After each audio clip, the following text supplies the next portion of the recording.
Hello everyone, how are you all? I hope everything is okay.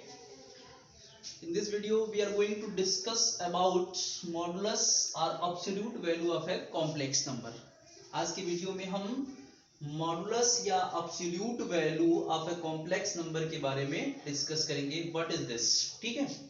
Modulus of a complex number देखिए, जैसा कि यहाँ पे एक complex number z equal to अगर x plus iota y given है, ठीक है, तो इसका अगर हम लोग रिप्रेजेंटेशन देखें, कार्टेशियन रिप्रेजेंटेशन, तो वो कुछ इस तरह से होगा px, y ordered pair x, y इस तरह से होगा.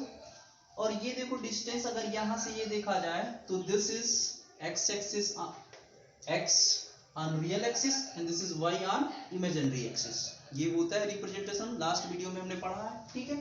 अब यहाँ पे डिस्टेंस O से और P की जो डिस्टेंस होती है, इसी डिस्टेंस को हम लोग क्या बोलते हैं, modulus of complex number Z. ठीक है. This distance is known as the modulus of complex number. As देखो डिफिनेशन में दिया है कि modulus of a complex number is the distance of the point P from origin O in Argand plane. Argand plane में, ये Argand plane है, Argand plane में complex number basically represent होता है किसी पॉइंट से किसी पॉइंट पर. तो उस पॉइंट का, जहां कहीं भी कॉम्प्लेक्स नंबर जिस पॉइंट पे है, उस पॉइंट का ओरिजिन से जो डिस्टेंस होता है, that distance is known as the modulus और absolute value of a complex number. Is it clear? अब इसे फाइंड आउट कैसे करते हैं, तो इस फिगर में देखिए ये एक राइट एंगल ट्रायंगल फॉर्म कर रहा है. This is what a right angle triangle, जिसमें ये बेस हो गया, ये परपेंडिकुलर हो गया और ये क्या हो गया आपका हाइपोटेनस. तो अगर फिगर में देखें तो मॉड z इक्वल टू क्या लिख सकते हैं, मॉड z है क्या, ये डिस्टेंस है. तो ये डिस्टेंस बेसिकली पाइथागोरस थ्योरम से अगर देखा जाए तो अंडर रूट में X square plus under root में वाई स्क्वायर. ठीक है, क्लियर.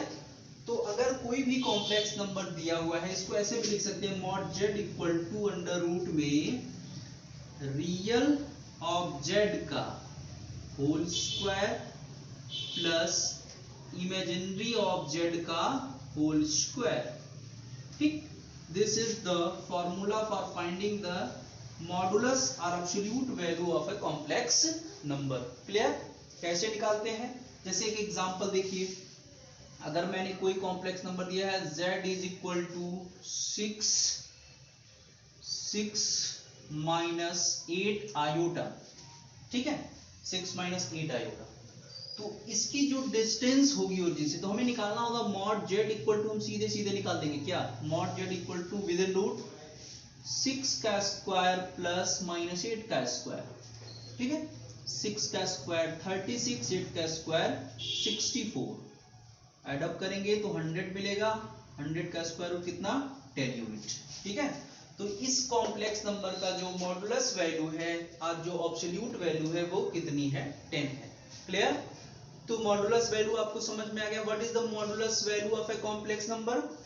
द मॉडुलस और mod of a complex number is equal to under root real part का स्क्वायर प्लस इमेजिनरी पार्ट का स्क्वायर. ठीक है, ये फार्मूला आपको याद रहेगा. ठीक है, हैव अ नोट प्लीज.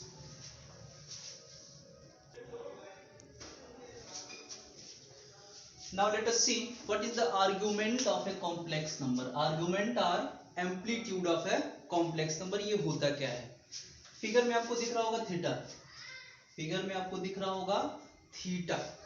ये थीटा जो है, इसी को हम लोग क्या कहते हैं, आर्गुमेंट और amplitude of a complex number. ठीक है, कैसे कहते हैं, देखिए हम कह सकते हैं कि argument of a complex number is the angle described by line OP with real axis in anti-clockwise direction. Anti clockwise direction.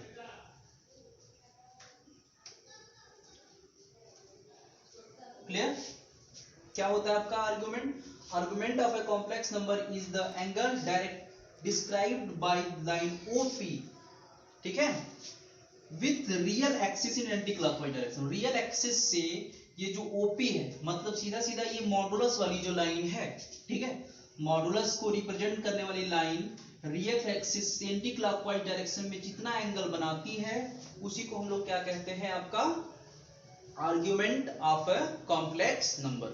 तो अगर यहाँ पे देखा जाए ये आर्गुमेंट है, ये अगर आर्गुमेंट हमें निकालना है तो ये थीटा है, तो इसमें परपेंडिकुलर और बेस में किसका फॉर्मूला होता है, टेन रिप्रेजेंट करता है। तो टेन थीटा इक्वल टू हो जाएगा आपका y बाई एक्स, और थीटा इक्वल टू हम लोग लिख सकते हैं tan inverse y by x. This is the formula for finding the argument of a complex number. अब यहाँ पे कुछ प्रोसेस होता है कि कैसे निकालते हैं, जरूरी नहीं कि फर्स्ट क्वाड्रेंट में हमेशा हो, फर्स्ट में भी हो सकता है, सेकंड में भी हो सकता है, थर्ड में भी हो सकता है, फोर्थ में भी हो सकता है। तो फर्स्ट, सेकंड, थर्ड, फोर्थ में जो आता है उसको प्रिंसिपल आर्गुमेंट हम लोग कहते हैं, ठीक है, उसे हम लोग कहते हैं प्रिंसिपल आर्गुमेंट। और कैसे कैलकुलेट करते हैं ये हम अभी बताते हैं, आप इसका पहले नोट लीजिए।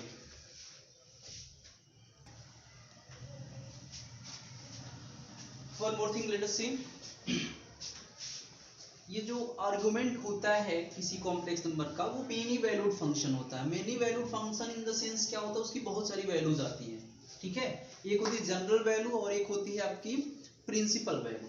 तो argument of a complex number is many valued function and it's general form is 2n pi plus theta, 2n pi plus theta, ठीक है। जैसे सपोज दैट एक राउंड घूम लिया तो 2 पाई हो गया, अब उसमें फिर कुछ गया तो 2n पाई प्लस थीटा कह सकते हैं। 2 राउंड घुमा करके भी ला सकते हैं तो 4 पाई प्लस थीटा, कुछ इस तरह से लिखा जा सकता है। वो होता है आपका जनरल वैल्यू, ठीक है। प्रिंसिपल वैल्यू की अगर बात की जाए तो प्रिंसिपल वैल्यू आपकी माइनस पाई से पाई के बीच में लाई करती है, माइनस पाई से ग्रेटर होती है और पाई के इक्वल या उससे स्मॉलर होती है, ठीक है, जैसा कि मैंने पहले डिस्कस किया हुआ है। अब हमें कैसे कैलकुलेट करना है ये आप याद रखेंगे कि argument of a complex number is many valued function which general form is 2n pi plus theta and the principal value lies between minus pi to pi, where minus pi को exclude करना है, pi को include करना है, ये ध्यान दीजिए। Is it clear?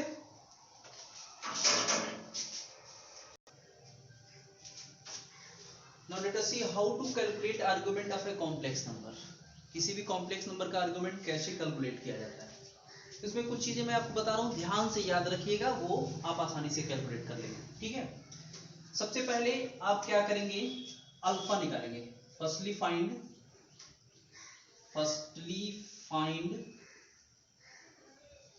Alpha is equal to 10 inverse y by X, ठीक है। अल्फा निकाल लीजिए, और अल्फा इज इक्वल टू कैसे निकालेंगे, ऐसे निकालेंगे 10 alpha equal to y by X करेंगे, इमेजिनरी अपॉन रियल, ठीक है, तो यहां से अल्फा मिल जाएगा, ठीक है। Now follow the following table, ठीक है। कैसे, देखिए एक टेबल में मैं रहा हूं, ये याद रखना है आपको, याद हो जाएगा जब आप 2-3 क्वेश्चन करेंगे तो आपको याद हो जाएगा, ठीक है। यहां पे आप लिखेंगे आर्गुमेंट, और यहां ऊपर आप लिखेंगे position of Z. Position of Z का मतलब यह है कि जेड किस क्वाड्रेंट में लाई कर रहा है, ठीक है, किस क्वाड्रेंट में लाई कर रहा है। तो वो कैसे आप फाइंड करेंगे, देखिए ध्यान से। जैसे if Z is first quadrant में है, तो फर्स्ट क्वाड्रेंट में कैसे पहचानेंगे, दोनों पॉजिटिव रहेगा, ठीक है, दोनों क्या रहेगा, पॉजिटिव, ठीक है। जैसा कि देखिए अगर कोई भी कॉम्प्लेक्स नंबर फर्स्ट क्वाड्रेंट में है तो 2,3 जेड इक्वल टू, अगर मैंने लिखा है 2 + 3 आयोटा, ठीक है, तो 2 भी पॉजिटिव है और 3 भी पॉजिटिव, रियल भी पॉजिटिव, इमेजिनरी भी पॉजिटिव। तो इससे हम पहचान जाएंगे कि कहाँ है, फर्स्ट क्वाड्रेंट में, ठीक है। और जब भी फर्स्ट क्वाड्रेंट में रहेगा तो जो अल्फा हम लोग निकालेंगे वही थीटा के बराबर हो जाएगा, theta is equal to alpha, ठीक है। मींस आर्गुमेंट थीटा जो हम निकालेंगे वो अल्फा के इक्वल हो जाएगा, पहली चीज। सेकंड थिंग देखिए, अगर सेकंड क्वाड्रेंट में होता है, कहां होता है, सेकंड क्वाड्रेंट में, तो सेकंड क्वाड्रेंट में क्या होता है, माइनस कॉमा प्लस होता है, ठीक है। दूसरा वाला माइनस हो, पहला माइनस दूसरा प्लस, तो माइनस प्लस हो जाएगा, ऐसे पहचान लेंगे सेकंड क्वाड्रेंट में। अब अगर देखो ये यहां पे था ऐसे, तो यही एंगल आपका थीटा जो है अल्फा के बराबर हो गया, ठीक। बट अगर ये यहां पर हो, ये देखो पहले का पोजीशन है, ठीक है। अगर यहां पर होगा थर्ड क्वाड्रेंट में, तो थर्ड क्वाड्रेंट में ये एंगल हमको चाहिए, हमको ये एंगल चाहिए, ये अपना थीटा हो। तो हम पहले निकालेंगे अल्फा, सबसे पहले हम क्या निकालेंगे, यहां से अल्फा, ठीक है, y बाई एक्स करके, ठीक, यहां से अल्फा निकालेंगे। अब हमने अभी जब tan अल्फा का फार्मूला लगाएंगे तो हम y बाई एक्स मतलब ये एंगल फाइंड करेंगे, ठीक है, ये एंगल फाइंड करेंगे। एक्चुअल में हमको चाहिए क्या, ये एंगल, हमें क्या चाहिए, ये वाला एंगल चाहिए। हमने बोला था एंटी क्लॉकवाइज डायरेक्शन में, एक्स एक्सिस से एंटी क्लॉकवाइज डायरेक्शन में, ठीक है। तो ये एंगल चाहिए, तो इस एंगल के लिए देखो ये पूरा कितना रहता है, पूरा पाई होता है, पाई में से अगर अल्फा को सब्ट्रैक्ट कर दिया जाए, ये पूरा एंगल पाई में से ये अल्फा सब्ट्रैक्ट कर दे तो हमको ये मिल जाएगा, क्लियर है। तो in such case theta equal to क्या हो जाएगा, पाई माइनस अल्फा, ठीक है। ये सेकेंड क्वाड्रेंट की बात है। अब अगर थर्ड क्वाड्रेंट की बात की जाए, तो थर्ड क्वाड्रेंट के लिए क्या होता है, थर्ड क्वाड्रेंट के लिए आपका दोनों माइनस होना चाहिए, माइनस माइनस, ठीक है। इस केस में देखो थर्ड क्वाड्रेंट में जब आएगा, जब ये कहां आता है, थर्ड क्वाड्रेंट में, तो थर्ड क्वाड्रेंट के लिए हम लोग अल्फा यहां से निकालते हैं ऐसे, ठीक। तो अल्फा ऐसे निकालेंगे तो ये एंगल चाहिए, ठीक, ये y हो गया और ये क्या हो जाएगा आपका x, ठीक है। तो अल्फा ये एंगल मिलेगा इस वाले फॉर्मूले से, ठीक है। और हमको चाहिए क्या, या तो ये एंगल निकालने या तो ये एंगल निकालने, ठीक है। एंटी क्लॉकवाइज डायरेक्शन में ये निकाल लिया जाए, या ये करोगे तो नेगेटिव एंगल मिल जाएगा, ठीक है, माइनस लगा देंगे, ठीक। अगर क्लॉकवाइज डायरेक्शन में जाएंगे तो एंगल नेगेटिव हो जाता है, तो उस केस में क्या हो जाएगा, हम ये पूरा होता है पाई, ये पूरा होता है पाई माइनस अल्फा अगर करें, और चूंकि एंटी क्लॉकवाइज डायरेक्शन में नहीं, ये क्लॉकवाइज डायरेक्शन में मेजर कर रहे हैं, तो इसके आगे क्या लगा देंगे, माइनस पाई, ठीक है। तो जब हम क्या करेंगे, यहां से देखिए पाई माइनस अल्फा करेंगे तो हमको ये एंगल मिलेगा, चूंकि नेगेटिव डायरेक्शन में तो ये हो जाएगा आपका माइनस पाई प्लस अल्फा। तो इस केस में क्या मिलेगा आपको, theta is equal to minus pi plus alpha, clear है। अब आते हैं फोर्थ क्वाड्रेंट की बात करते हैं। फोर्थ क्वाड्रेंट में पहचानने के लिए क्या होना चाहिए, पहला प्लस होना चाहिए और दूसरा क्या होना चाहिए, माइनस, ठीक है। तो फोर्थ क्वाड्रेंट के लिए बेसिकली यहां से हम देखें तो ये निकालेंगे हम लोग अल्फा y बाई एक्स करके, ठीक है।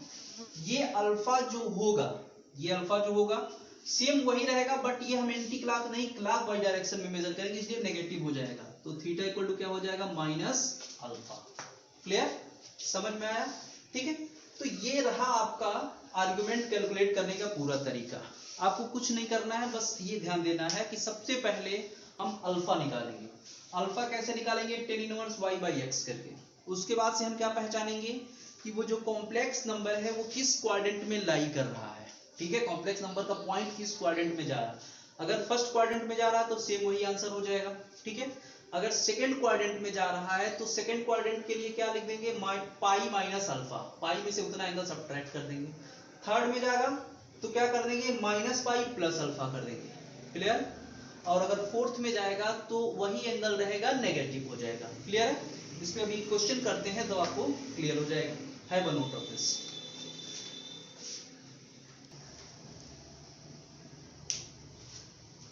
ये क्वेश्चन दिया हुआ, find the modulus, find modulus and argument of the following, ठीक है। इसमें मॉडुलस और आर्गुमेंट दोनों हमें कैलकुलेट करना है, ठीक है।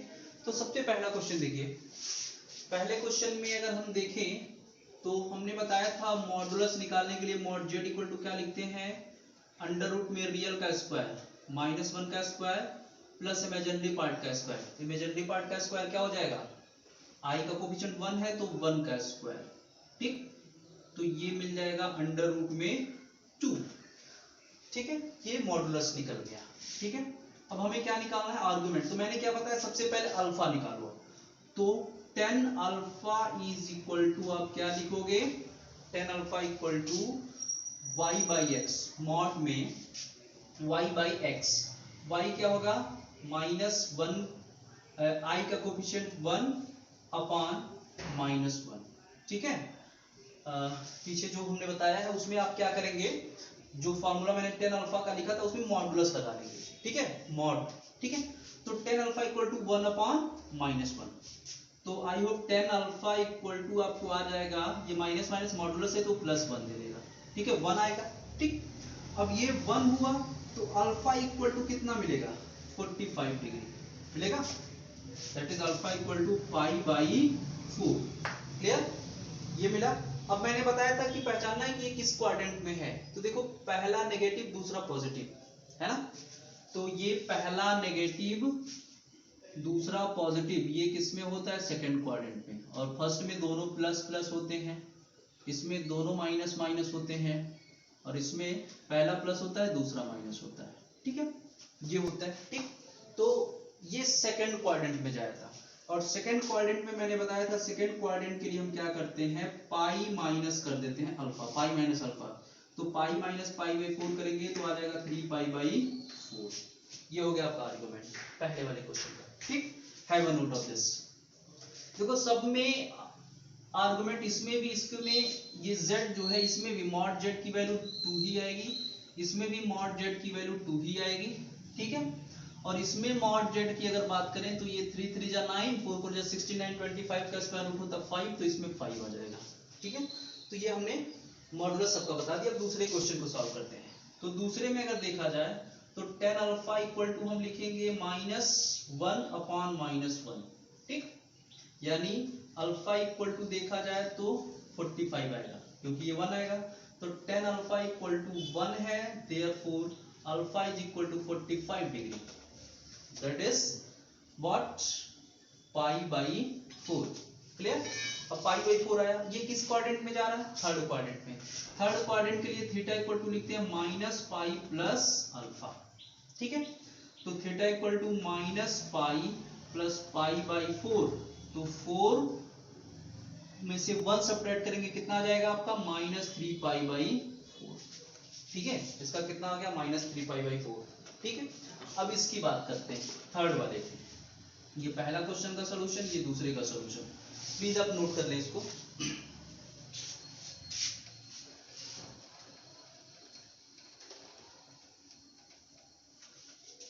ठीक है, थर्ड क्वेश्चन को अगर हम सॉल्व करते हैं तो अल्फा इक्वल टू यहाँ पे भी 45 ही मिलेगा। कैसे, देखिए 10 अल्फा इक्वल टू मिलेगा आपका कितना, 10 अल्फा इक्वल टू मॉड में y/x, y क्या है -1 और x क्या है 1, यानी 10 अल्फा इक्वल टू मिलेगा 1, देयरफॉर अल्फा इक्वल टू π/4, ठीक है। किस क्वाड्रेंट में है, फर्स्ट वाला पॉजिटिव, सेकंड वाला नेगेटिव, फोर्थ क्वाड्रेंट में है ना। तो फोर्थ क्वाड्रेंट के लिए मैंने बताया थीटा इक्वल टू क्या लिखते हैं, माइनस अल्फा, तो थीटा इक्वल टू क्या हो जाएगा, -π/4, क्लियर। नेक्स्ट क्वेश्चन नंबर 4 देखते हैं, इसका नोट आप ले लीजिए।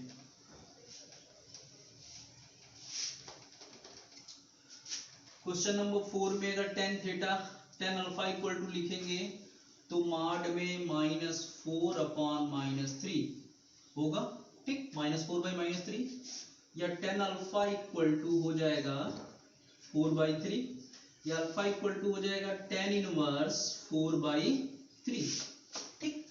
अब ये देखिए किस क्वाड्रेंट में है, थर्ड क्वाड्रेंट में। तो थर्ड क्वाड्रेंट के लिए थीटा इक्वल टू क्या होता है, -π प्लस अल्फा होता है, तो that is theta equal to -π plus tan inverse 4/3।